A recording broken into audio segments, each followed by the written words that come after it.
the watershed of the mountain. When you think about try to restoring the watershed, the really big difference you can see every morning I see the difference of the moisture content. Like this area here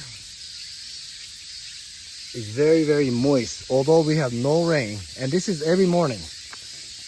Every morning when you restore the forest, when you start cutting down some of the big trees, and of course letting in the sunlight, you can kind of see it.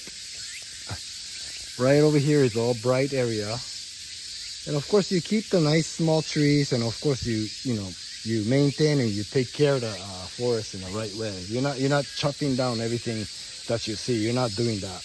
Literally, you're trying to take care of the whole balance, letting in the sun, getting everything in the neat order. 50, 60 years ago, it is very well known that big trees were, used for a lot of the materials, so that this whole area used to be, like a park. Never had all this deep forest trees.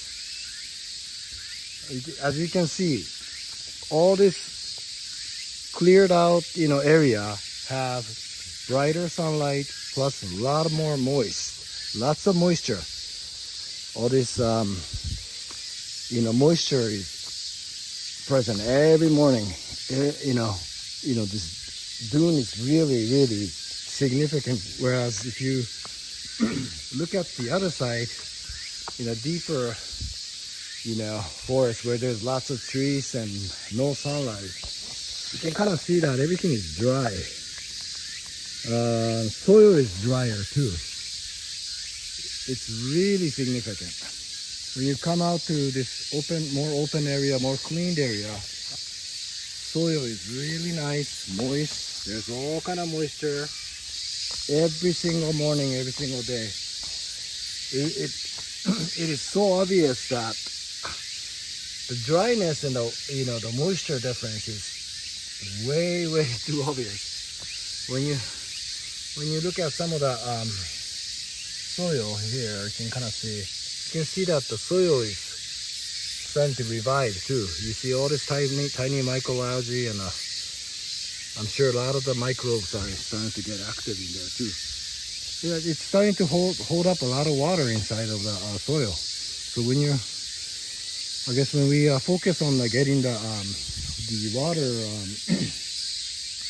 watershed, properly restoring the watershed, I think it's really important to start considering taking care of the forest in the right way too.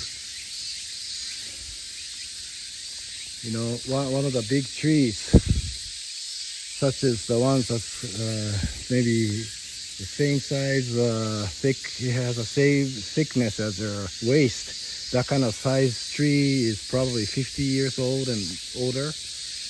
That kind of tree is known to suck up about 100 liters to 1 ton of water every single day.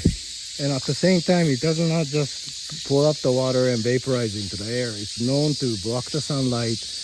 Once the sunlight is blocked, all the plants underneath cannot grow, so that you're really doing no good for a watershed if you're just letting the forest grow on its own and go wild. So in a Yamazato project, I think it's really nice to start taking care of your back area where you live.